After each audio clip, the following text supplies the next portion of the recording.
Good evening, everyone, and welcome to our obstetrics update that we're doing with Eastern Health tonight. My name's Kathy Tepper and I work at Eastern Melbourne PHN. Lovely to have you all here with us tonight. I'd like to start by acknowledging the Wurundjeri people and other people of the Kulin Nation on whose unceded lands our work in the community takes place. We respectfully acknowledge their ancestors and elders, past, present and emerging. Also recognise the value and wisdom of people with lived experience, their supporters and the practitioners who work with them. We celebrate their strengths and resilience in facing the challenges associated with their recovery and acknowledge the important contribution they make to the development and delivery of health and community services. Just a few housekeeping things. First of all, letting you know that all attendees are muted. We do have a Q&A box at the bottom of your screen, and we will be having an opportunity for everyone to ask questions at the end of each session. Please ask your questions via the Q&A button. The chat function will be turned off for attendees tonight. And also just to let you know, this session is being recorded. I'd like to introduce now Dr. Tong Lee, who's from Eastern Health, is the GP Liaison Officer there and is going to be hosting this evening. Thanks, Tong. Thanks, Kathy. Yes, so my name's Tong Lee. I'm the GP Liaison Officer at Eastern Health. I started in the position in an acting capacity in April, taking over from Penny Gaskell, which I'm sure many of you know quite well. She's been in the role previously for about 8 years. Large shoes to fill. Now, we're really hoping to with our education, have an in-person event, but with Eastern Health, infection control and the state of emergency still there, that it would have to be all in N95s and so forth and be appropriately spaced, so it wouldn't really be a social thing. I was really hoping to meet our community of GPs with this event. That's why it's taken so long to organise this, and it's been late in the year. I was just hoping things would change, but with COVID, you never know. And good thing I didn't wait any longer. It looks like the next wave's here. I'd really like to thank the East Melbourne PHN for their support in this program. We've got a few sessions lined up towards the end of the year, so we'll have another paediatric session in a couple of weeks' time with Andy Lovett. And then in early December, we've got a rheumatology evening organised. So I'll send out some information more about that in the coming weeks. Tonight, very excited to have this topic, very interesting and very relevant to a lot of our patients at Eastern Health and a lot of our GPs who participate in the shared care program. We've got 3 speakers speaking about 2 topics. We've got Dr. Andrew Edwards, who's going to be talking about genetic testing. And then Dr. Alice Trung and Ms. Madeline Hawkes will be talking about the care of pregnant women with high BMI. So firstly, it'll be Dr. Andrew Edwards. Andrew is an obstetrician and gynecologist with subspecialist certification in obstetric and gynecological ultrasound. After completing training, Andrew began working as a consultant in the fetal diagnostic unit at Monash Health. This is where he developed a particular interest in fetal diagnosis, interventions and therapies. In 2005, Andrew became the founding director of the Victorian Fetal Therapy Service, and in 2006 performed the first fetoscopic laser ablation cure of the twin-to-twin transfusion syndrome in Victoria. Andrew has authored over 40 research papers in the medical literature. In 2016, Andrew was awarded a Doctor of Medicine high degree by Monash University for his thesis titled Fetal Therapy, which included 11 original publications. Andrew has been involved in several large multi-centre gynecological research projects, including the Ovarian Health Study and the prevention of endometrial cancer with Metformin trial.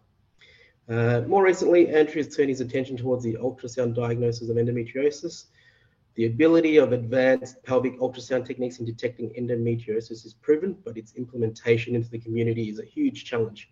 After developing his own skills in the area, Andrew has become involved in education of sonographers and GPs with the aim of making ultrasound diagnosis of endometriosis widely available and appropriately utilised in the general community. Currently, Andrew is an adjunct senior lecturer at the Hudson Institute, Monash University, and works in the fetal diagnostic services at Box Hill Hospital and Peninsula Health, and also in private practice. Thank you, Andrew.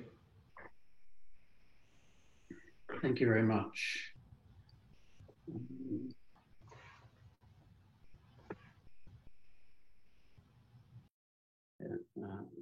Thanks very much for the introduction. Does my screen look all right, Thong? Yes, so good, Andrew. Thank you. So thanks for the introduction. There was a bit too much detail in that bio, but anyway, now everyone knows who I am. So yeah, thanks for asking me to talk. And so I'm talking about aneuploidy screening and particularly the changes in NIPT. And I mean, I suspect lots of GPs have seen a lot about NIPT over the last 5 or so years as it's really got going. And so it's interesting trying to look into what the uptake is because of course, it's sort of a different test because it's all run by branded companies, and so that no one will tell you their figures because it's commercially in confidence. So no one actually knows what the uptake of NIPT is, but the estimates are that it's probably around 80% in the private delivery population and around at least 50% in the public population. So it's really taking off and becoming a very popular method of screening. But it really is, it really has changed since it started. So I just wanted to sort of go over how I have seen this evolve over the last few years. Because another thing happened at around the same time that NIPT became available, and that is that we changed from doing banded karyotypes when we're checking chromosomes at CVS or amniocentesis to doing microarrays, which give us so much more information. So there's two big changes have really affected how we go about screening and testing for chromosomal abnormalities in pregnancy. So first, just I guess sort of a declaration of who I am. So I think most of these things have been said actually. And as far as conflicts of interest, I have none. I don't have any involvement with any of the companies that I'm going to talk about. It's sort of one of those strange things because we have to talk about brand names, even though that feels slightly uncomfortable. But yeah, I don't have any involvement. So I'm going to run, and it's sort of a slightly confusing topic because I want to talk a bit about the genome and testing the genome, both with invasive testing and with NIPT and how we sort of deal with that in pregnancy. So I'm going to go through some of those things initially a little bit briefly. Talk about the prenatal screening recommendations from RANZCOG. I don't want to talk about all the conditions that NIPT can detect, but I thought I would talk about 22q deletion because that gets a bit of press and you probably are aware of that for various reasons. And then talk a bit about sort of which NIPT should we choose or which is the best if there is one, and about counselling, interpreting results and a few scenarios, and just a bit about invasive testing. So, and hopefully there'll be a bit of time for questions at the end, so feel free to fire away. So, getting back to our genome, so it's really changed in the sense that we can now test so much of it, and it has changed so much over years. So this diagram here, I guess it's trying to show a chromosome and then the coiled DNA that goes into the chromosome. And then as you sort of get to a higher scale there, you can see, don't know, you may be able to see my little pointer on your screen. I'm sort of hoping you can. So as we sort of look into the chromosome, we know about the bases of the nucleotides. And so genes are made up of a row of nucleotide bases, probably something like 3,000 in the average gene. So we have genes obviously in the chromosome, and they're wrapped up in the double helix of the nucleotides all bound together. And we probably can remember the AC, T and G nucleotides. But then there's just a little bit extra to look in here, which doesn't show in that previous diagram. And this concept that some of our DNA codes for proteins, the genes, and actually more of our DNA is non-coding DNA. So when you look through our genome, there are genes interspersed with areas of non-coding DNA. So the old what is now the old-fashioned chromosome test. So when I was doing my ultrasound and COGU training, this is the test that we did when we put in a needle and did a CVS or an amniocentesis. We sent for a banded karyotype. Originally, when I started off sort of in around the turn of this century, about 2000, this was literally done by a photographic technique, and these chromosome pictures would come out like this, and they would literally cut them up with scissors because they would all be sort of scattered on the screen, on the photograph. So they'd literally cut the photographs up with scissors to try and form these pairs of chromosomes, and then have a look at each one and look at these bands, which are formed by the G banding process. So the bands, is only about 400 to 800 bands across the entire 23 pairs of chromosomes, and look to see whether some bands were missing or moved in position or duplicated, etc. So this is an old technique, and it was pretty useful, and it's still done today, but it's just not now the routine test.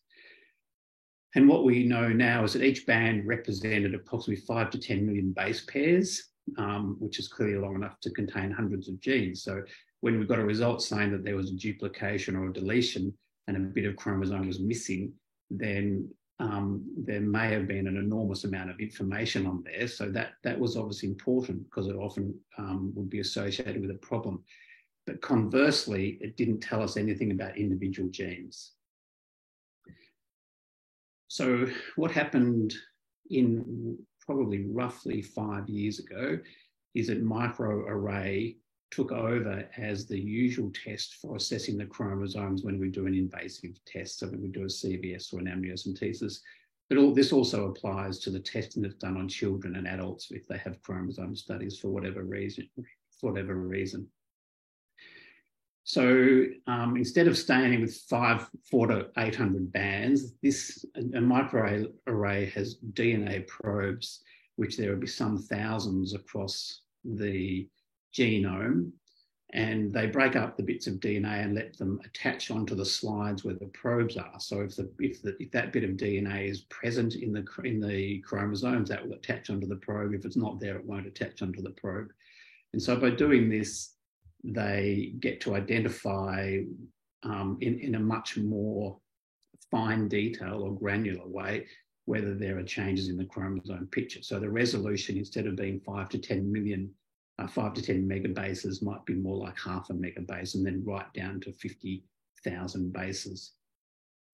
And so they then, this is all done digitally. So you have these slides where you have the probes, and then you can sort of see here what they're trying to show here is that if there's a green dot here, so if there's a yellow dot, then that's normal. The patient and the control are equal. If there's a green dot, it's showing that there's an extra copy. And if there's a red dot, there's a copy missing from that chromosome.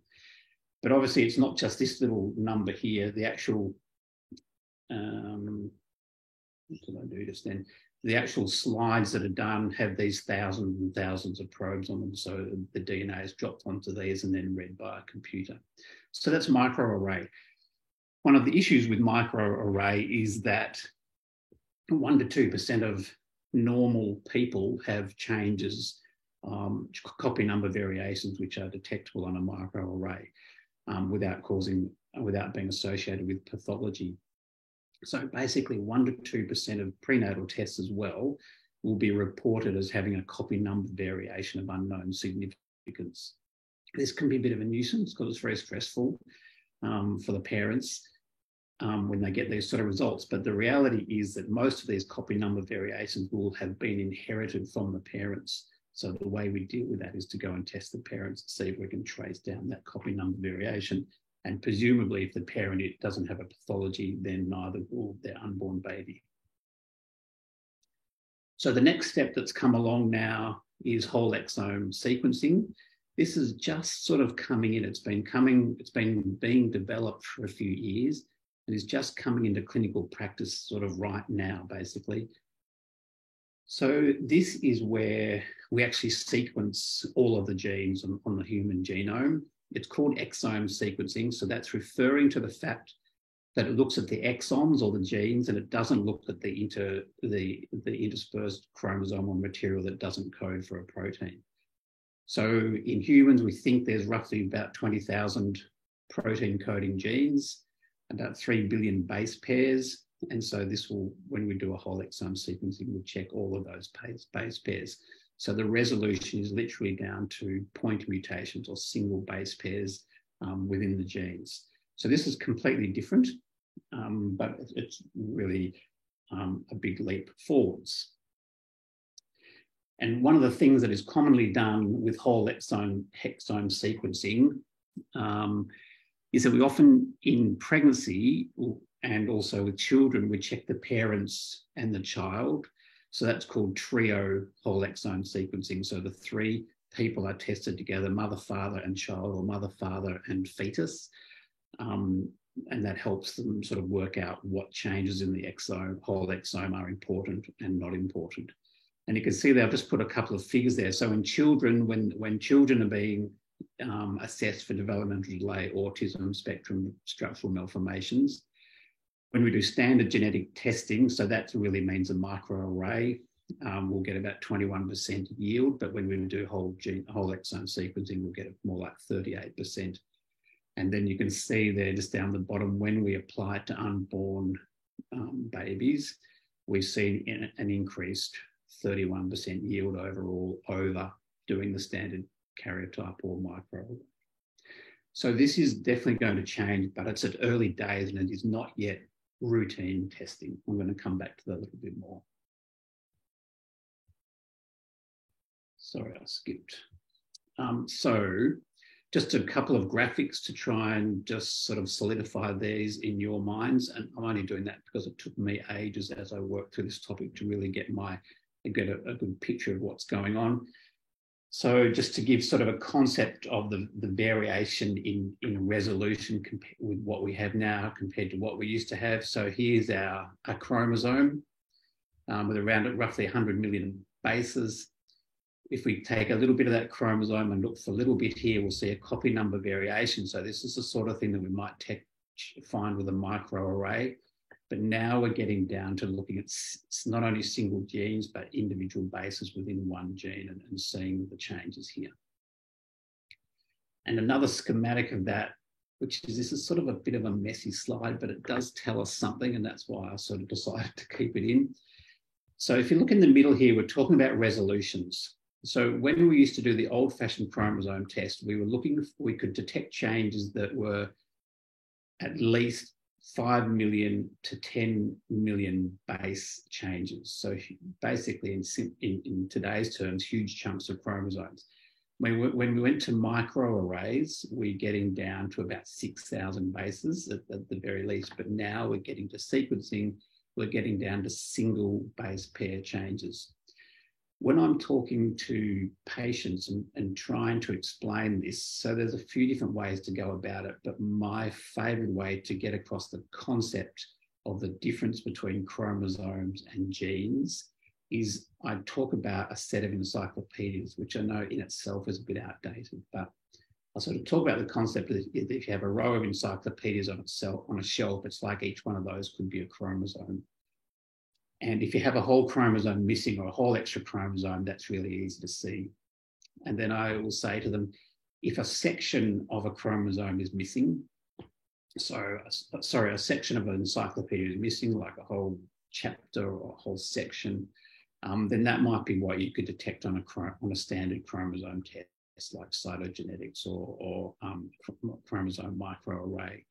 And then I might say to them, so if we pulled out the volume P and we said the Eiffel Tower is in Paris, then that might be a gene. And that sequence of whatever that is, 10 words might be a gene.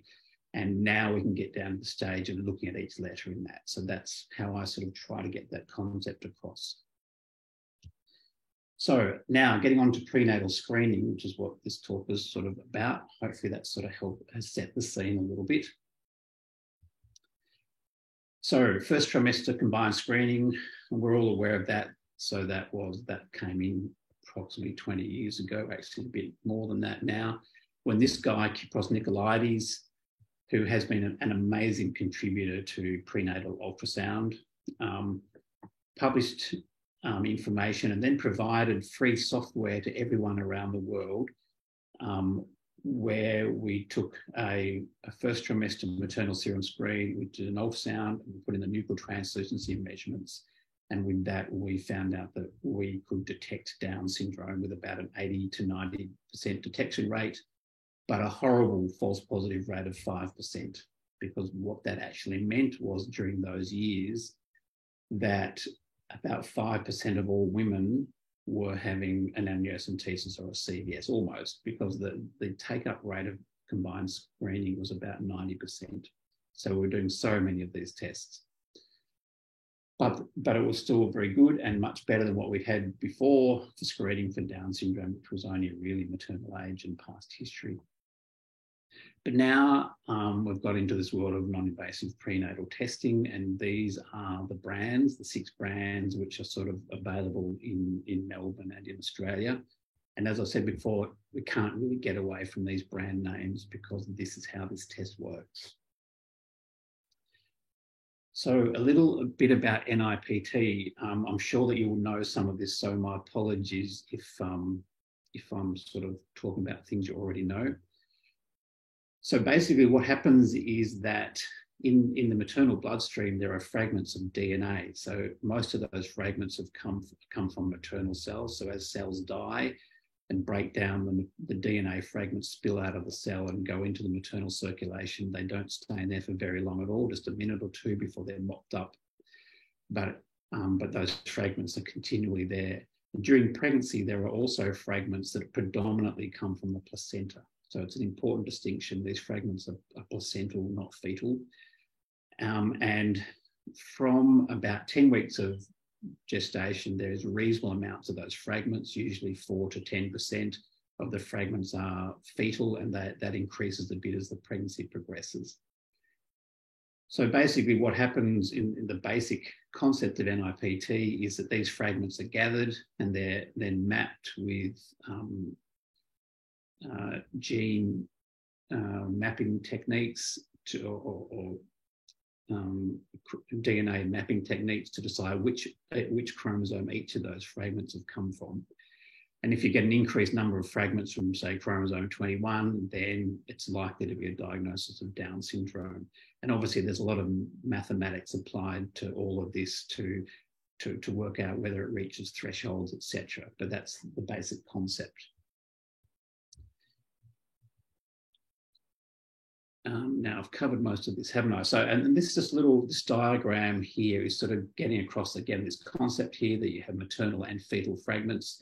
So what happened with these fragments is that they're actually read by a computerized system so that they know what the base pairs are, but that's how they work out with that code exactly which chromosome it's come from, and then they're measured and sort of counted. And again, if you have an excess of one, that's the condition. So early NIPT, this is sort of its performance in rough terms. So detection rate for Down syndrome, about 99%. It's more than 99%, but just going down to whole digits. Detection rate for trisomy 18, 98, trisomy 13, 99, and this amazing false positive rate of less than 0.1%. So this has been such a game changer for the screening for Down syndrome because of the accuracy and in all of our practices, the number of invasive procedures, CVS and amniocentesis that we've been performing has dramatically reduced as a result of this. So it's been very good. But of course, things are starting to change now as the NIPT tests become more clever and able to detect different conditions. So with the early NIPT, so what else can that detect? So it detects gender, and it does that very well. And in doing that, obviously looks at the sex chromosomes, so X and Y, and as a result can detect monosomy X, Klinefelter syndrome, XXX, and XYY. So NIPT is reasonably good at detecting those conditions, but not nearly as good as it is for Down syndrome. And then the other thing, and I've sort of grayed this out a little bit, because some of the NIPT tests also look for microdeletions. So in simple terms, Panorama and Harmony look for 22q deletion, and then Panorama only looks for those other 4 microdeletions. And I'm going to talk a little bit more about how that works. So in the old or the early NIPT, they all looked at the first things, and then just those two looked for the microdeletions. Now we've come to the sort of the newer NIPT. And when I say newer, this is something that's been evolving gradually over the last few years, but it's only now that it's sort of really, I guess, starting to have an impact. So the new NIPT is genome-wide NIPT. So this means that instead of just a targeted approach of looking at just a few chromosomes, this is actually looking across all of the chromosomes. So this is how Percept put it in their advertising to patients. They sort of have this schematic here showing that the old NIPT just looked for the main chromosomes, 13, 18, 21, X and Y, but now it looks through all of the chromosomes. So it literally does look at all of them in some detail and look for little bits that are missing or duplicated, etc. So the way this is done is with what's called next generation sequencing or massively parallel sequencing. And this is talking about being able to read many, many fragments of DNA at a time. And so by doing this, they can look at the common aneuploidies, 13, 18, 21. They can look at the sex chromosome aneuploidies, so as we've talked about, but they can also look for what they call rare autosomal aneuploidies. So that's basically aneuploidies involving any of the other chromosomes. And they can also look at partial duplications and deletions of chromosomes. And so they do this and they look right across the entire genome when they're doing this. So the next generation sequencing, it's pretty clever in the sense that they put together, they take all the fragments of DNA and then they write little bits on the end of each fragment to sort of identify the bits of DNA. And then with each patient, they put another identifier on it, so that labels it to each patient. And then when they put it into their machine, they literally mix up all the blood and the bits of DNA from a whole lot of different patients into the one test, but they've labelled the bits of DNA for each patient so that they can throw in these huge amounts of DNA and work through it in one go. So I'll just go back to this slide, because what I sort of find quite amazing is that the genome-wide NIPT, now with a maternal blood test, is basically performing the same test in somewhat simple terms as the old banded karyotype, which was our standard karyotype until about 5 years ago, when it was performed with an invasive test. So you can see how this has been such an incredible jump forwards. So a bit about the accuracy of NIPT. Now, again, accuracy is not easy because it's the same thing. It's little studies done by varying companies. There's some protection of information, and it's a bit hard to wade through it and put together very solid data. Some of these calculations I've done myself based on the data provided by the companies. So in simple terms, we talked about trisomy 21, 13 and 18 before, 99 and 98% detection rates, 0.1%, less than 0.1% false positive rates. And when you look at the positive predictive value in a 32-year-old, and so we put the age in there because, as you will remember, positive predictive value depends on the incidence of the prevalence of the condition in the population. So with Down syndrome, in a 32-year-old, a positive result will be positive about 75% of people, trisomy 13, 37%, trisomy 18, 47%, and monosomy X or Turner syndrome, 6%. So these are really important numbers because some of the companies, the way the companies report their results varies quite a lot. Some of the companies don't give you positive predictive values. They sort of give you a result which is sort of the lab certainty that they're really seeing what they've seen. So remember that these tests, NIPT tests, are screening tests. They're not sort of hard fact, and they need to be treated as such. When we look at 22q, so Harmony say that the positive predictive value is 53%.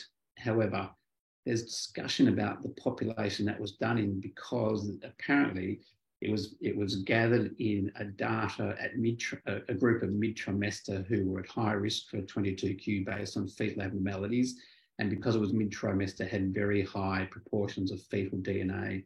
It may well be that this test doesn't perform anywhere near this well when you're doing it at 10, 11, 12 weeks. And then the genome-wide parts of the test. So again, varying results, but the sensitivities for detecting rare aneuploidies and duplications and deletions is probably quite high. And lastly, gender is approximately 99% accurate. Okay, so just a little bit more about the positive predictive value. So because Down syndrome, trisomy 13 and trisomy 18, prevalence varies with age, the test performance changes in terms of positive predictive values. And so this is probably good information to know. I don't know that it particularly changes it, because most patients, if they're told that there's a 62% or a 94% chance of something, they're probably still going to go through a test and have the same concerns about it. But at least we acknowledge that it does vary in how well the test predicts an outcome. So a little bit about recommendations. In simple terms, RANZCOG 2018 was their most recent guidelines, so they recommend that women should be provided with the option to have screening for chromosome and genetic conditions. It's an optional or voluntary test, and if it indicates, they should have the access to genetic counselling and further testing as required. And they talk about the two main tests which they accept, which is first trimester combined screening or cell-free DNA. Interestingly, in 2018, they had this guideline number 9, which said that routine testing with genome-wide chromosome abnormalities or microlode deletions is not recommended due to absence of well-performed clinical validation studies. I think it's pretty clear now that sort of 4 years, nearly 5 years later, that that statement is out of date, and the general consensus around is that the genome-wide testing is best practice, and that's what we should be doing. So I don't want to talk about all the detectable conditions. I just want to mention 22q. Essentially, it's a pretty terrible condition. It's very rare, but it has a high incidence of all sorts of major abnormalities, including some psychiatric illness and autism and schizophrenia conditions. So it is a pretty terrible condition, and it's a condition that we would want to test for if we had a good way of testing for it. The problem at the moment is, or the question is how good is our testing for it? So that leads to this question about NIPT and which way we should go. So essentially, we've got these 3 different techniques of doing it. We've got the genome-wide testing, which is the massively parallel sequencing, which is most of the brands, and I'll show you on the next slide. We've got what's called SNP technology, which is the Panorama test, and we've got microarray, which is the Harmony test. So I just want to show, we've really talked about this. This is the genome wide sequencing, and it's showing how they get all these little fragments of DNA. They put little ends on them, and you can sort of see this is sort of representing a bit of DNA here, and so they line up all these fragments depending on the code here, so that they know exactly where they've come from, and then measure the amount of them compared to normal levels. So with the NIPTs, accuracy is in general pretty similar. The time to result is pretty similar, except for Panorama, which is sent to America. All of these companies offer telephone counselling. The cost for the basic tests is fairly similar, around $400 to $500. The differences are in the techniques, and I'll talk about that a bit in the next slide. And there's a bit of a difference in how well they do twins, with Panorama probably better.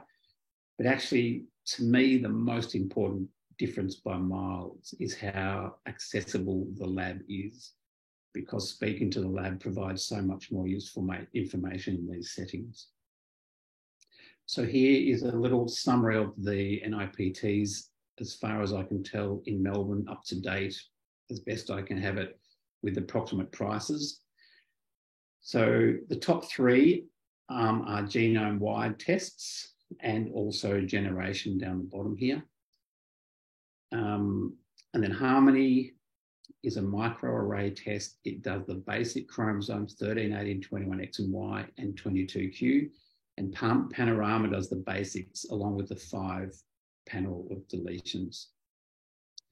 And they're basically aligned with labs in simple terms, as you can see, except for Percept, which is done by VCGS, so the Clinical Genetics Service, but they don't have their own lab.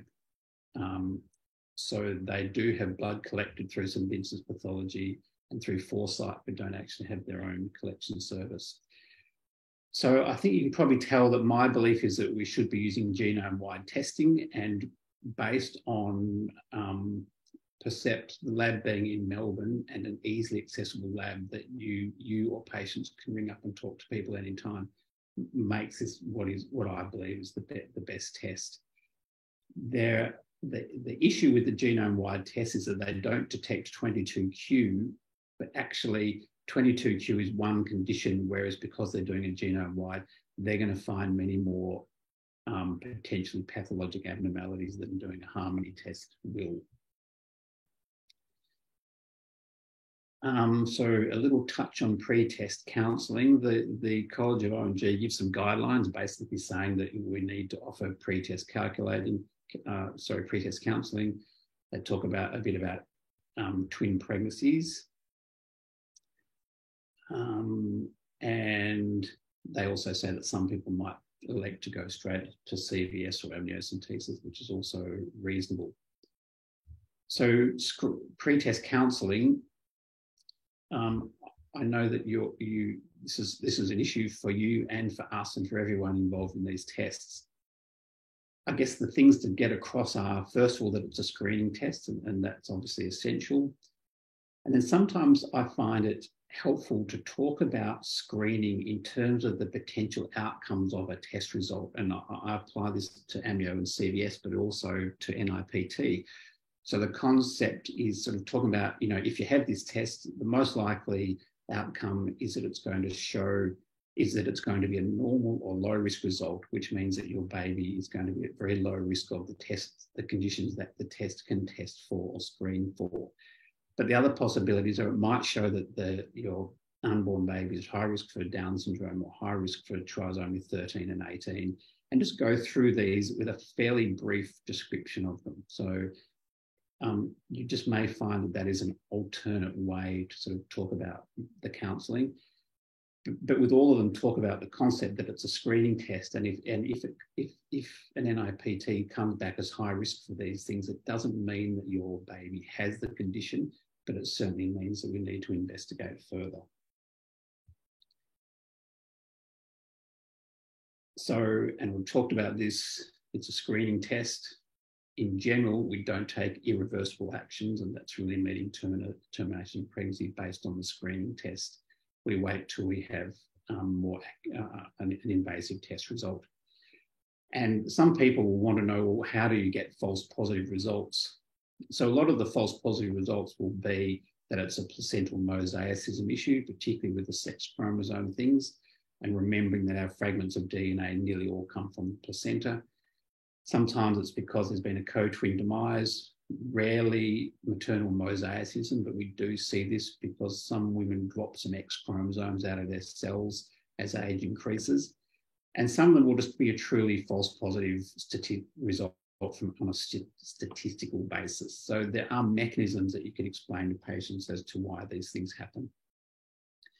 So basically, if there's a positive result, all of the companies offer genetic counselling for both doctors and patients. So be aware of that, inform the patient couple, remind them that it's a screening test, and then work out how we go further. Some patients may not want any further testing, and some certainly will. And then it's a matter of sort of working through the process of ultrasound, CVS or amniocentesis, depending on what gestation they are and what looks to be the best thing. And sometimes we'll be guided by this. So for example, with say Turner syndrome or monosomy X, because it can be confined to the placenta, a CVS might not be the best test. So you might choose to do an ultrasound if the fetus has evidence of Turner syndrome, such as generalized edema and things like that, you might go ahead with a CVS. But if the fetus looks normal, it might be better to wait for an amniocentesis and do a test that doesn't have issues of taking placental cells. So very quickly, because I see we're really running out of time, I think I've just got 3 quick scenarios. So the failed result one, so that comes back. It's more common with the targeted tests like Harmony, less common with the genome-wide tests. They only need to have 1 to 2% of fetal fragments in the DNA to get a result. So what do you do? So Percept, they now recommend that you just do a retest straight away, and they don't charge extra for that. And if you still don't get a result, they'll recommend another retest at 15 to 16 weeks. With Percept, they have about a 0.8% test failure rate. And by the time you do those 2 retests, you probably will only have a failure rate of something like 0.3%. So you get a result in nearly everybody. I don't know what all of the other labs do, but I do know that on the Australian Clinical Labs website, they say that they don't recommend having any retesting. So that's a little bit of a problem for us. Another failed result is the failed sex chromosome, which comes up quite often with Harmony and rarely with the other tests. It probably doesn't have much or if any significance. And actually just getting back to the failed results, if you get failed multiple results, some people talk about how there may be increased risk of chromosomal abnormalities, and there may be increased risk of trisomy 18 or triploidy, but these are generally ultrasound detectable. So it wouldn't be usual that we would go and do an invasive test just because NIPT tests have failed. Another scenario, so thickened nuchal translucency after low risk NIPT. So this is just briefly to show that thickened nuchal translucency is, once it gets pretty thick, is associated with a very high rate of an abnormal outcome. But for this particular question about what we do, the rule is that if the nuchal translucency is greater or equal to 3.5 millimeters, then we need to see her to discuss further assessment, because in those women, despite having the normal NIPT, there'll be a 5% chance of a microarray detectable abnormality. So usually we would recommend doing an amniocentesis in those pregnancies. And then multiple pregnancy, really probably 3 main comments here. First is, just as a general comment, for every twin pregnancy, we must find out the chorionicity. And that is easiest to find out in those early scans, anytime from 6 weeks to sort of 10 weeks. So if you have an ultrasound report that comes back saying multiple pregnancy, it must say chorionicity. And if it doesn't, we need to find out at that time, because it's hard to find out later once the pregnancy gets over sort of 15 weeks. With twin pregnancies, overall the results will not be as good with NIPT. They won't do genome-wide testing. They won't do sex chromosomes or 22q deletion probes. But this is one time when Panorama is probably a little bit better, because they are better at separating the fragments for each of the 2 fetuses in the twins. I'm really nearly finished. Invasive testing, just very quickly, it's pretty safe. The risk of a pregnancy loss with an amniocentesis is at most 1 in 500, probably more like 1 in 1,000. And availability, the big and medium-sized hospitals for public patients, and then the private women's ultrasound groups for private patients. And then when we do that, we send the tests off for testing. So karyotype and microarray, they're widely available. They're mostly done at the big labs. So a lot of them are done at BCGS, but also most of the Women's and the Mercy. And then whole exome sequencing, which, as I said before, it's just starting to come in. That's an expensive test, which requires some genetics input, and at the moment costs about $5,000 in terms of testing. However, there is some funding available from Mackenzie's Mission, which is a big research project. So, sorry to rush a bit near the end, but anyway, so the summary: offer prenatal screening to all women. NIPT is considered the best screening test.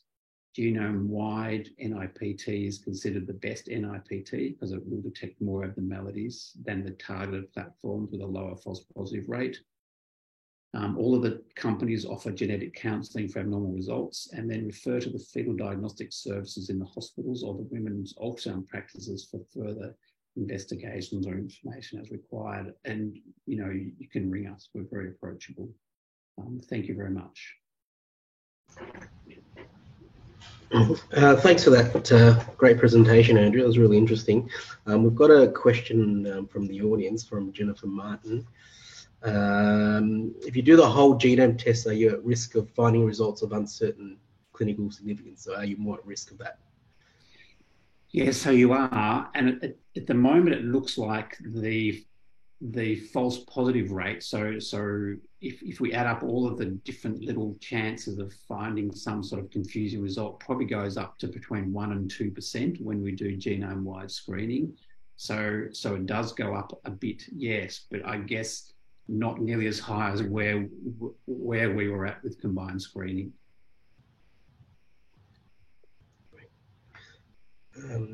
I've just got a very quick one.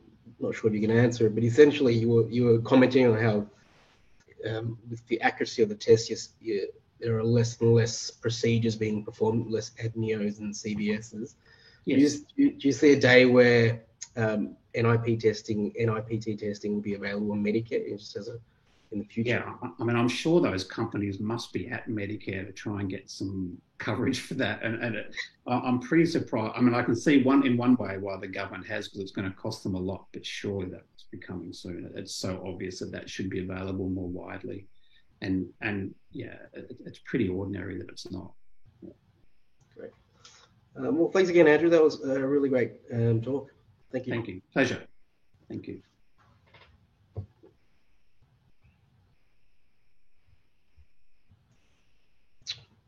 Okay.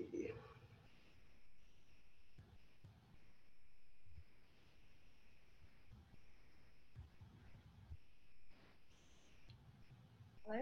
Hi. Sorry, I'll just share my screen for the next talk. Yep. So I'll just quickly introduce our next speakers. So we've got Dr. Alice Strong. Alice completed her specialist training at Mercy Hospital for Women and completed advanced fellowship training with a focus on high-risk obstetrics through the maternal fetal medicine unit at Sunshine Hospital and the Royal Women's Hospital, and minimally invasive gynecological surgery at Epworth Freemasons Hospital in East Melbourne. Alice is the lead obstetrician in the specialist high BMI clinic, known as the Pearl Clinic at Box Hill Hospital, and also has a public appointment at Mercy Hospital for Women. She has special interest in vulval dermatology, pre-pregnancy planning, PCOS, menstrual disorders. Alice sees private obstetric and gynecology patients in her rooms based out at Mitcham. I'll let Alice speak before I introduce Madeline afterwards. Thanks so much for having me tonight. So yeah, we wanted to, I guess, talk about this topic because we've started a new clinic at Box Hill, which is very exciting for women with BMI of 40 or higher and providing an antenatal clinic specific for them. And Maddie can go through a little bit more in terms of the origins of the clinic. We've only really been running for about a month now, so this is really new stuff. So it's very excited to share it with you all, just to get the knowledge out there that this is available now for our women in this catchment area. So I'm just going to go through some of the risks of high BMI in pregnancy and how we can actually manage that through our antenatal care. So a lot of the information that I'm discussing today is available through the Safer Care Victoria guideline, which is freely available online. So you can have a look at it in detail if you like. And a lot of the Eastern Health guidelines are based on this as well. So I'm sure everyone knows all this. So BMI is based by weight over height in meters squared. And ideally, we would like to have it measured in early pregnancy under 12 weeks. And we would really like it if it can be included on referrals to the hospital for antenatal care, just so we can triage women into the appropriate clinic. And as I said, we're really in this clinic looking after women with class 3 obesity with BMI 40 and above. So some of the antenatal risks of high BMI, there's a long list there. So there is an increased risk of multiple gestation, and that of course brings its own risks. Infections are more common, mental health disorders are more prevalent, and then of course diabetes, gestational or type 2 pre-existing.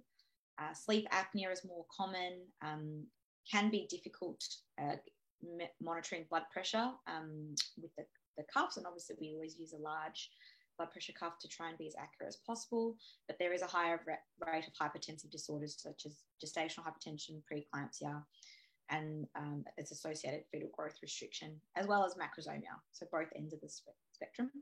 There's also a higher risk of preterm birth, spontaneous and iatrogenic for medical conditions, higher risk of blood clots, prolonged pregnancy as well, and also a high risk of congenital malformations, and also difficulty in detecting them with ultrasound. And as Andrew was talking about NIPT, there's also a higher risk of failure due to a potentially a lower fetal fraction in women with higher BMI. And there's also an increased risk of stillbirth. In labour, there can be issues with suboptimal electronic fetal monitoring, higher risks of fetal distress, issues that we can get in labour with macrosomia and shoulder dystocia, instrumental birth, obstructed labour, and a failed induction. Higher rates of caesarean section, difficult surgical access, so it can just be technically more difficult to do a caesarean section on women with higher BMI. Lower success rates for vaginal birth after Caesar. And then, of course, for our anaesthetic colleagues, there's also difficulties with intravenous access or regional anaesthetic, higher rates of failure with epidural, and unpredictable spread of local anaesthetic, difficulties with general anaesthetic and intubation in the airway, increased risk of aspiration, and difficulty with positioning. And then postpartum, these women have higher rates of PPH, lower rates of breastfeeding, higher rates of surgical site infections, and as I said, high rates of blood clots, higher rates of needing admission to ICU or high dependency unit, longer admission to hospital, and higher rates of readmission, and high rates of mortality overall. So I think from the start of the pregnancy, it's very important to discuss these risks and be open with the patients about how it can impact their pregnancy, but obviously approaching it in a sensitive and non-judgmental manner. I think it's really crucial, the language that we use around women, and I think there's been studies looking at the terms that we use, and it's much preferred for women to have neutral terms such as higher weight or higher BMI as opposed to obese or fat. And that can really, women can sort of lose a lot of trust in the healthcare professional if they start from the wrong foot and they feel judged from the very beginning. So that's what we aim to do in the Pearl Clinic as well, build rapport with women and making sure that we they feel cared for in a respectful manner. So making sure that the woman's involved in shared decision making and providing informed consent for all the interventions. Explain why the antenatal care schedule is important for monitoring for complications like high blood pressure or growth restriction. Discussing their diet and eating patterns and considering referral to a dietitian for more detailed discussion. And then discussing physical activity goals as well. We would recommend that women, and this is women of normal BMI as well, but undertaking 30 to 60 minutes of moderate activity at least 3 to 4 times a week, aiming for moderate intensity. And if there is difficulty with exercise, then considering a physiotherapy consult to help with specific exercises. And there's been proven benefits of exercise in pregnancy to reduce excessive gestational weight gain, diabetes, hypertension, preterm birth, Caesar delivery, and lower birth weight. And also increasing the chance of vaginal delivery. So I think talking about that at the very start is a really good motivator for women to limit their gestational weight gain. The recommended weight gain for women with BMI 30 and above is 5 to 9 kilograms. And that's to limit, as I said, the rates of macrosomia, operative vaginal delivery, caesarean section, low APGAR scores, and admission to neonatal intensive care. There is a special group of women who have had bariatric surgery in the past and then fall pregnant. Ideally, we should be communicating or seeking input from the woman's bariatric surgeon and dietitian, finding out the exact type of surgery and when they had it. The first 2 years after surgery is when women lose the most weight. And that's the time, if they fell pregnant that soon after surgery, that there's a higher risk of fetal growth restriction. So ideally, waiting 12 to 18 months of stable weight before falling pregnant. So making sure women understand that when they're trying to conceive. And then monitoring for fetal growth restriction with serial ultrasounds, checking the micronutrients each trimester and treating. And then just maintaining a high level of suspicion for any intestinal obstruction if they have any symptoms. And also, women who have nausea and vomiting in early pregnancy may require deflation of the gastric band. So some of the tests that we would do that are additional to routine antenatal care. So BMI 30-35, definitely recommending measuring a symphysiofundal height from 24 weeks and then referring to ultrasound if there's a reduced or static fundal height. If the BMI is between 35 and 40, then we recommend 2 growth scans at 30 and 36 weeks. And then our policy at Eastern Health is if the BMI is 40 and above, to do serial ultrasounds from 28 weeks monthly, just due to the difficulty with fundal height with picking up growth restriction or macrosomia. It's just not very accurate. Blood tests that we recommend would be an early glucose test between 14 to 16 weeks, and then repeating at 26 to 28 weeks if the first test is negative. We also do a baseline renal and liver function just to have that there because of the higher risk of preeclampsia later in pregnancy. So we have something to compare to. Some of the women do have pre-existing liver derangement, potentially from fatty liver. So it's important to have that documented at the start of pregnancy. And then just assessing for other comorbidities, so cardiac assessment, looking at things like smoking or type 2 diabetes, and assessing for sleep apnea as well. Up to 75% of anaesthetic related maternal deaths occur in obese women. So having an anaesthetic review in the pregnancy prior to coming to labour ward gives the patient or gives their anaesthetist an opportunity to assess comorbidities, do investigations that they need to, and look at someone's airway and back to assess their safety for general or regional anaesthetic. So we will refer everyone from with a BMI 40 and above to the anaesthetist for review. Timing of delivery, this is a little bit contentious, but with BMI 50 and above, the Safer Care guidelines, Safer Care Victoria guidelines do recommend delivery by 39 weeks, so in that week of 38 to 39 weeks, due to the sharp increased risk of stillbirth with BMI above 50. 40 to 50 is a little bit less clear in terms of the best timing. You know, on the one hand, there may be an increased risk of stillbirth with prolonged pregnancy over 40 weeks, but at the same time, inducing women at that gestation, you know, we may be causing more failed inductions and cesarean sections. So the jury is still out on this. I think there really needs to be a randomized controlled trial looking at this to see what is the best thing for women to avoid cesarean section. Obviously, once they have a cesarean section in their first pregnancy, then that does, you know, lead to cascade of interventions for the next ongoing pregnancies and potential complications with wound infections, repeat cesarean sections, blood clots, etc. So this is a really difficult area, I think, in terms of counselling. So I think we need to individualise it and discuss with the patient and their other comorbidities as well. Mode of delivery is also a difficult one.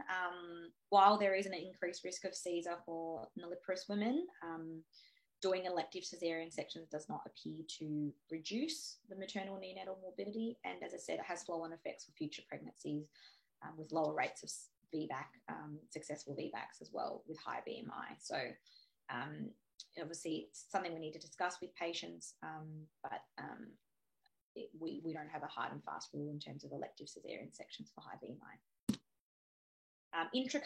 Intrapartum care, we need to make sure that there's the appropriate equipment that's safe to transfer patients, notify anaesthetic and theatre staff when women with high BMI are in the labour ward, and consider an early epidural for women having induction.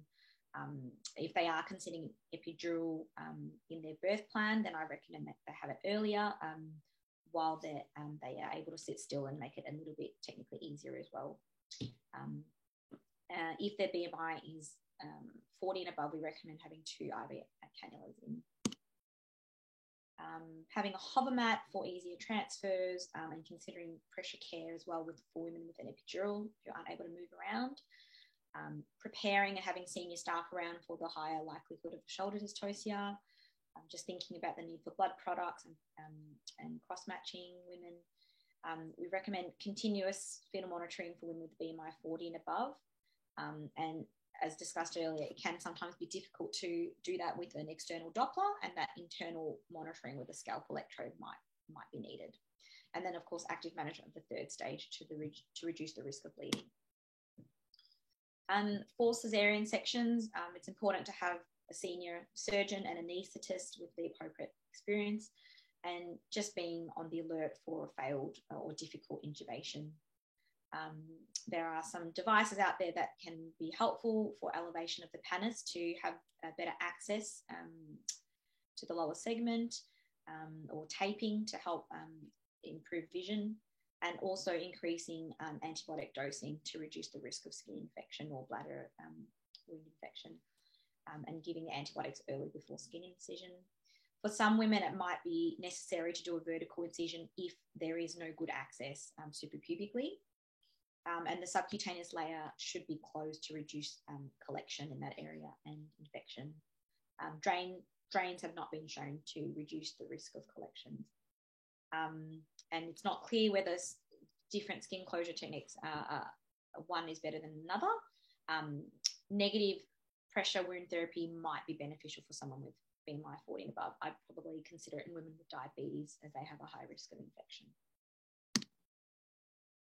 And then postpartum, just making sure that we're watching the women in terms of respiratory rate, just due to increased risk of aspiration, or with sedative medications as well. Keeping her head at a 45-degree angle, just making sure that she's still alert. And I think having that lactation support for breastfeeding, because of the lower rates of success with high BMI, is important. Thinking about postpartum thromboprophylaxis and adjusting for weight, and using compression stockings or calf compression. And then encouraging early mobilization and physiotherapy, especially if they've had a Caesar, thinking about pressure injuries, and looking for signs for infection. In terms of prolonged thromboprophylaxis, we'd normally consider postpartum thromboprophylaxis for 10 days if there's a single postpartum risk factor. And I've listed those there. And then if there are 3 or more risk factors, considering doing it for 6 weeks. And then antenatally from 28 weeks if there are more these risk factors, 3 or more of these antenatal risk factors. As I said, breastfeeding, there can be a higher risk of failed breastfeeding in women with high BMI, and can be helpful for a woman to see a lactation consultant during the pregnancy, and making sure that they have increased support in the postpartum period. Co-sleeping should be discouraged in women with high BMI due to the higher risk of SIDS. And then making sure that if the woman is planning another pregnancy, that weight reduction should be prioritised before any future pregnancies to decrease their risks. And we know from studies that an increase in pre-pregnancy weight from the first to second pregnancy increases the risk of preeclampsia, whereas decreasing weight can reduce the risk of caesarean section and macrosomia. And very importantly, I think especially as GPs who see women pre-conception or in the postnatal period, making sure that they're aware that they're in a higher risk of neural tube defects. So they do need a higher dose of folic acid. So more than just the 400 micrograms a day, they need the Megafol 5 milligrams a day for at least a month before conceiving, and then continuing to take it throughout the first trimester. Oftentimes we see the patients at sort of 12 weeks at the hospital, and they probably missed the boat in terms of the first trimester and preconception. So just the summary slide now, just making sure to inform women of the increased risk in pregnancy, discussing appropriate gestational weight gain, and We would, as I said, like to have the weight documented on the referral from the GP if possible, and then we like to do one at the baseline and ideally at least once a trimester, and discussing the importance of diet and exercise, advising women to stop any prescription or over-the-counter weight loss medications. We talked about folic acid, high dose for at least a month before conceiving and during the first trimester. Aspirin is something that we are recommending for women under 16 weeks, continuing to 36 weeks. The dose is 100 to 150 milligrams at night to reduce the risk of preeclampsia and growth restriction. And then being on the lookout for growth issues, large or small. Really emphasising the risk of talking about the decreased fetal movements and the importance of coming in for monitoring due to the increased risk of stillbirth, thinking about thromboprophylaxis, being on the lookout for any mental health issues as well, such as depression or anxiety, and then making sure that we link in with all the other specialists, so the anaesthetist, dietitian, physio, endocrinologist if there's any diabetes, lactation consultant, GP, psychologist. And then having more frequent visits in the third trimester to monitor for complications, which is what we're doing in the Pearl Clinic. So just making sure we don't miss anything in the third trimester especially. So that's the end of my talk. I might hand over to Maddie now to talk about the Pearl Clinic specifically. Fantastic. Thanks for that, Alice. That was a great talk. I'll just quickly introduce Madeline Hall, who's a midwife and registered nurse who established and now leads the specialist high BMI clinic, the Pearl Clinic at Box Hill. In addition to her role in Pearl, she also works as a clinical support midwife, a sessional academic at Australian Catholic University, is a member of the inaugural Clinical Ethics Committee at Eastern Health, and is completing her PhD through Deakin University on communication with women with high BMI in the antenatal clinic. Thanks very much for the introduction. So I'm just going to go very briefly, because I know we have limited time, over what the Pearl Clinic is in particular, and how you can refer to it as GPs. So I'll just get this slide hopefully working. So we've done the kind of overview of our backgrounds. Just in terms of my PhD, I'm looking at communication with women with high BMI in antenatal clinic. So this is very much an area of interest for me, and it's been something that I've been interested in since doing my master's 10 years ago. So it's really great that the Pearl Clinic is now in action. So we commenced work on Pearl in May 2020, so it's been in the works for quite a while. We recognised at Eastern Health that we needed to improve the experiences and the outcomes for women with high body mass index in maternity care. So when I was initially asked to consider a high BMI clinic, I got in touch with some other clinicians at the Diamond program at Western Health and the Opal program at Northern Health, which are both high body mass index clinics over there, to see what they were doing, and included a number of different internal stakeholders, including our allied health teams, to try and design a program that was going to be as beneficial as possible for the women that we care for. So why Pearl, and where does this name come from? It's a very long name, and it's the Pregnancy Elevated BMI Antenatal Risk Reduction and Lifestyle Clinic, and I don't expect anyone ever to remember that, which is why it's simplified down to Pearl. The reason that I chose the name Pearl was to try and avoid terms like obese and obesity, which, as Alice has already referenced, are known to exacerbate weight stigma.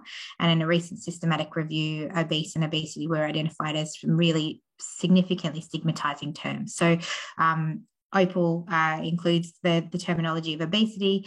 Diamond includes reference to diabetes, which not all of our women who are coming to Pearl have diabetes. And so settled on Pearl as an alternative. Trying to recognise the complex causes of high body mass index in pregnancy and the unique experience of each individual woman, but also trying to align with the other high body mass index antenatal clinics in Victoria. So we've got Diamond, Opal, and now Pearl. So when we were looking at setting up the high BMI clinic, I did a little bit of an audit of outcomes for women. So they're a little bit dated, apologies. It was from when we started doing doing the program for Pearl, but we have quite a high rate of induction of labour and quite a high caesarean section rate, and probably higher than the literature suggests this population should be experiencing. So that was something that I was interested in exploring more, and will be something that we'll be auditing with Pearl as we go.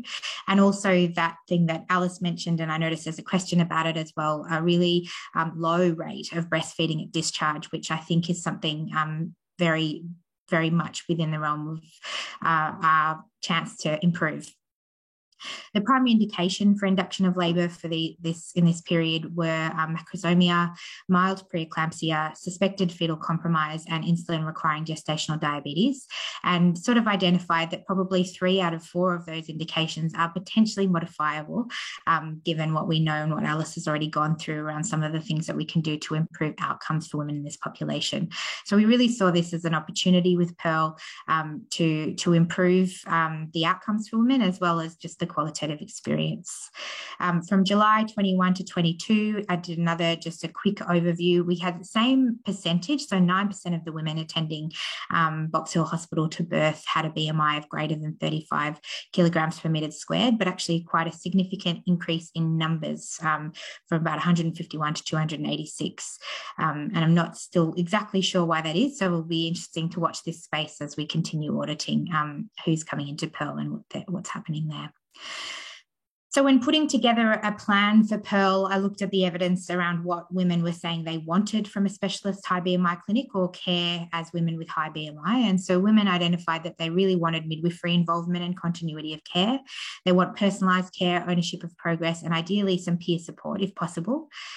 Women want practical support for lifestyle modification and health professionals who are sensitive and non-judgmental, as well as breastfeeding support. So breastfeeding is something that we can see there's a need for, and it's something that women as well are saying that they want more support with. What women don't want is fat shaming, in inverted commas, or punitive measures for weight control, and they don't want focusing exclusively on risk or equally denying risk. So trying to find that nice middle ground where women feel like it's not dismissed, but equally it's not the primary focus of every single clinical interaction in the hospital. So what is the Pearl Clinic? It's a safe supportive program for women with BMI of greater than or equal to 40 kilograms per metre squared. It results in an increased number of scheduled visits, which is in line with the guidelines that Alice has already discussed, and Eastern Health guidelines as well. We've employed midwifery continuity of care, implemented that as part of the program, and that is, I guess, a point of difference for us as a high BMI clinic. Majority of the other services, other health services, don't have that midwifery continuity of care, and I know that Diamond has recently done a 5-year review and identified that as something that they would like to implement. So it's great to be on the front foot on that one. Longer appointments, which is very exciting. I know GPs are equally as time poor as us in the antenatal clinic. So having 30 minutes for reviews rather than the 20 minutes that we have with all other appointments is really beneficial for those extra issues that we want to discuss with these women. Referral to obstetric medicine and anaesthetics as needed. Referral pathways to our allied health colleagues in dietetics, physio and lactation. Screening for medical complications. Close fetal surveillance, and doing those serial ultrasounds in the 3rd trimester to monitor the growth of their baby. Planning for labour and birth. So a lot of my role in Pearl is talking to women about what's going to be different about their experience of labour and birth, the continuous CTG monitoring, fetal scalp electrodes, more conversations around induction of labour if that's what's right for these women. So really being able to get into a little bit more of the education, which we don't often have time to do routinely. Close links with our FMAC clinic, and hopefully psychosocial and peer support in the future. Eligibility criteria for women to come into Pearl. So I've already mentioned that 40 kilograms per metre squared figure, and that really relates to the changes in care for this population of women. So we obviously know that high BMI or obesity is considered above BMI 30, but in terms of the changes to clinical care for women, it really shifts at 40. At Eastern Health, women with a BMI from 30 to 39 are on green pathway, so they can get more midwifery-led care with consultant inside as needed. Once they get to BMI of 40, they turn to red pathway care, and they're really much more of a medical oversight of the management. And so that's where we felt there was a real value in having Pearl Clinic available. Equally, if women start off with a BMI of 36 or 37 and end up with a BMI over 40, they can be referred at any point in time in their pregnancy to Pearl. So it's not only at booking, it can happen throughout their pregnancy as well. They need to be receiving antenatal care at Box Hill and planning birth at Box Hill, and not utilising any of our other specialist services like maternal fetal medicine or specialist midwifery service. There is often a question of why Angus isn't included, and obviously Angus is our sister maternity hospital, and the rationale behind this is that the number of women birthing at Angus with a BMI over 40 is quite small.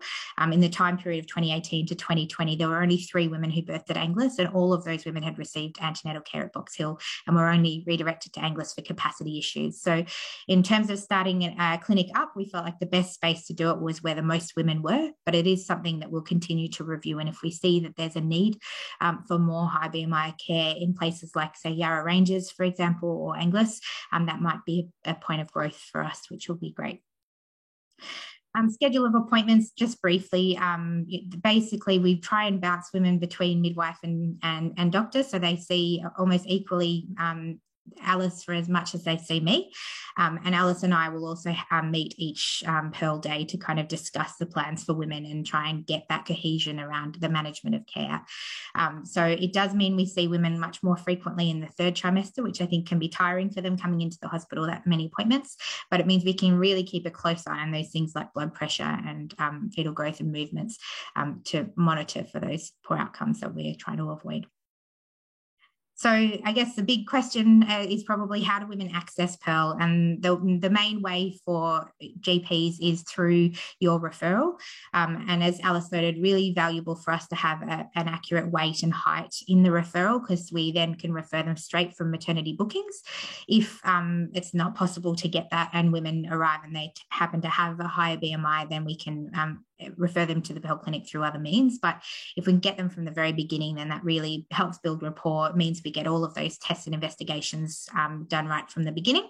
And so it's really, really helpful as part of your referral if you can consider that. And that is the end. I'll stop sharing my screen. There we go. Cool. Thank you so much for that. We've got a fair few questions. We'll try to get through them.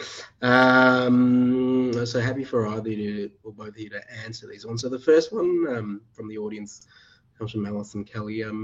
Do we know why there are lower breastfeeding rates? Yeah, there's sort of a mixed one. Do you mind, Alice? I'll take this one because I think there's some other ones that then you'll be much more accustomed to talk to.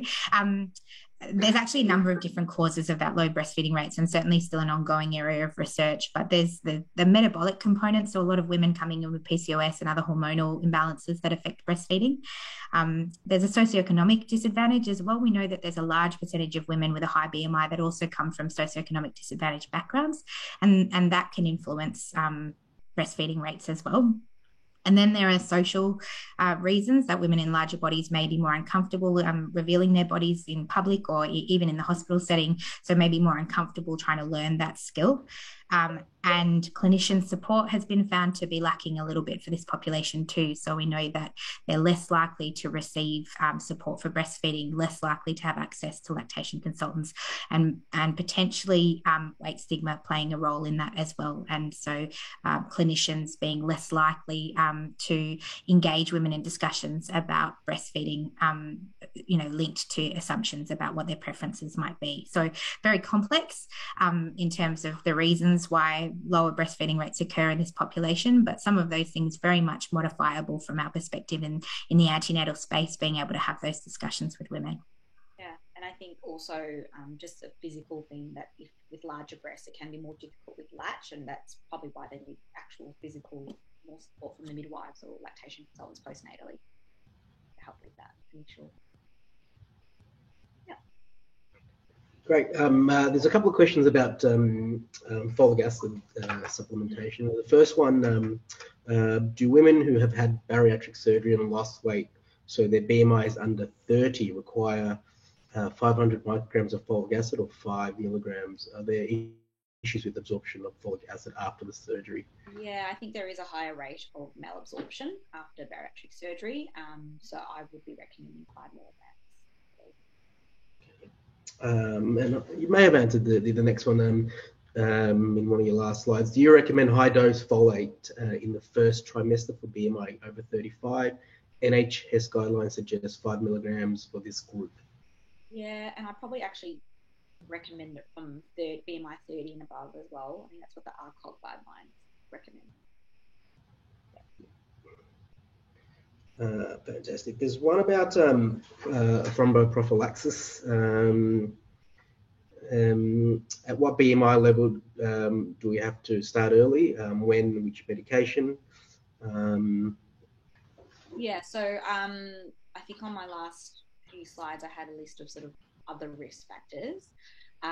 So BMI alone, I wouldn't start someone on thromboprophylaxis, but say they had cesarean and they had preeclampsia and they met a couple of risk factors, then they would need it. And as I said, if the risk is higher, then they might get a longer course. So instead of 10 days, they might get 6 weeks. And if they're really high risk, if they've got a known thrombophilia or a previous blood clot, they probably should see a hematologist to get guidance on that. But they would probably start from 28 weeks, or even, if they're really, really high risk, even from the start of pregnancy. And that would be Clexane that they would be on. Usually 40 milligrams, but then they might need a dose adjust to 60 milligrams. Okay. And another question about preeclampsia. Aspirin from when? 12 weeks? Yeah, so all the studies show benefit when it's started under 16 weeks. So any time after 16 weeks, there's probably a bit more benefit the earlier you start, but it would be adequate from, say 12 weeks, 13 weeks, and then continuing it to 36. Sometimes we see women a bit later, and I would probably still start them at 18 or 20 weeks, but there's probably not as much evidence that it's as effective. It's all to do with the placental implantation at the start of the pregnancy. There's a specific question about referrals to the Pearl Clinic. So all maternity bookings and referrals are made through the e-referral system now. So the question essentially is, do referrers, so GPs, do they have to specifically refer to the Pearl Clinic, or do they refer for maternity and it gets triaged there based on the information that they've put into the referral?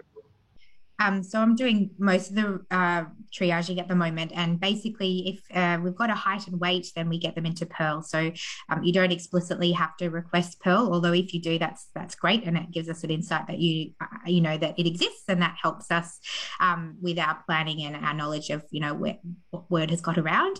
But really just a height and weight, so we can then determine a BMI, and basically any woman who is identified as having a BMI over 40 comes to Pearl. There are some women that picking up who might have given a self-reported weight that maybe wasn't as accurate, and so then they come to Pearl a little bit later on. And also interestingly, so when they come for a booking appointment, I've been doing heights and weights at the booking appointment, and it's interesting to see how sometimes that can vary women's BMI as well, because they might have thought that they were 10 centimeters shorter than they in fact are, and that changes things as well. So there are lots of different opportunities to capture women and bring them into Pearl, but from a GP perspective, if you can give height and weight, and if you want to reference Pearl, then that's really excellent, and we then will take them from that e-referral. Yeah, fantastic. I think they will, because Pearl's such a catchy. It's very clever. You can't Maddie.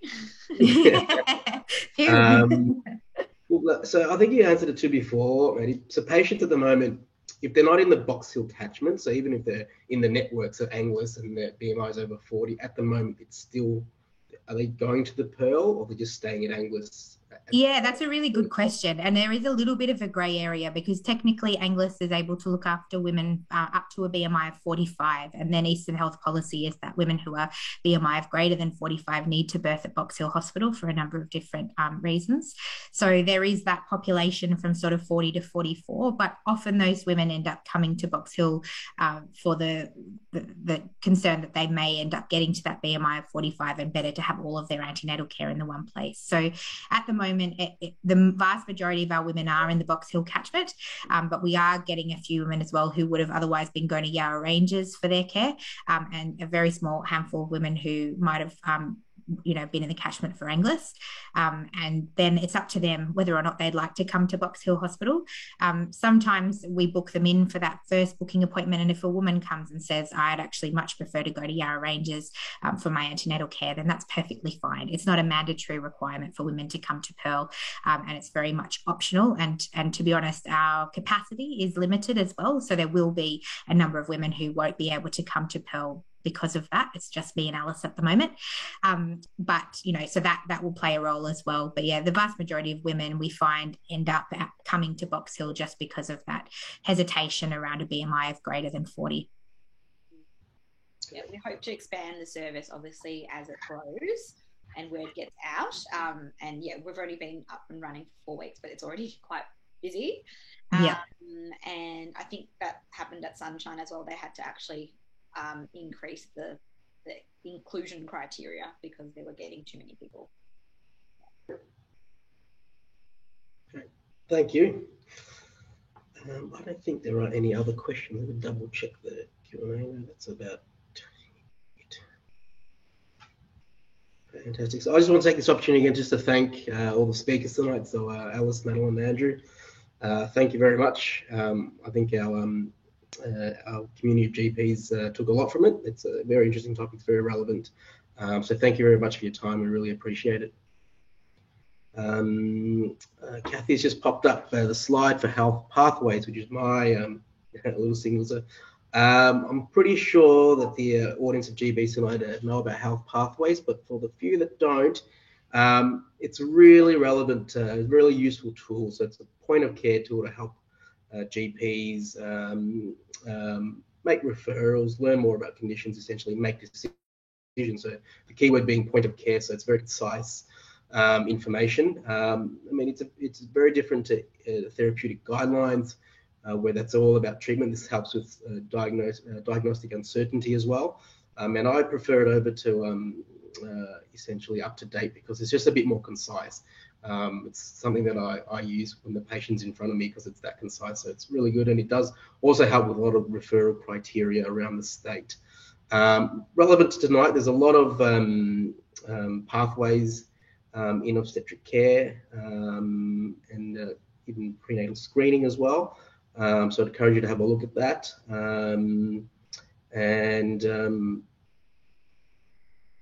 There it is. So all these guidelines and developments are done with GPs and non-GP specialists working together to produce these guidelines and pathways. So they're very well thought through. So if you haven't used it before, I really encourage you to sign up to it, use it. It is free. So just go to that website there and register. And I think that's it. We'll try and get out by 8 o'clock. So just another reminder, please complete the evaluation. This really helps us try to tailor events to our audience. The East Melbourne PHN will send out certificates, process CPD points via email, your registration emails. And thank you again, everyone, for attending and giving up a Tuesday night. We all really appreciate it. Thank you.